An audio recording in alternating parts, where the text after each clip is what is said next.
إني جزيتهم اليوم بما صبروا أنهم هم الفائزون.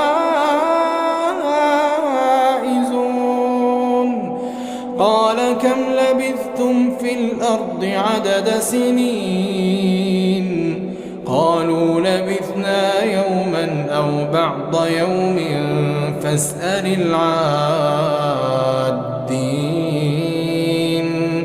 قال إن لبثتم إلا قليلا لو أنكم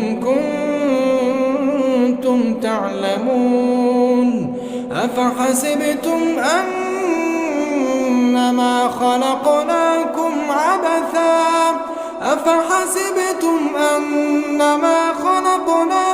عبثا وأنكم إلينا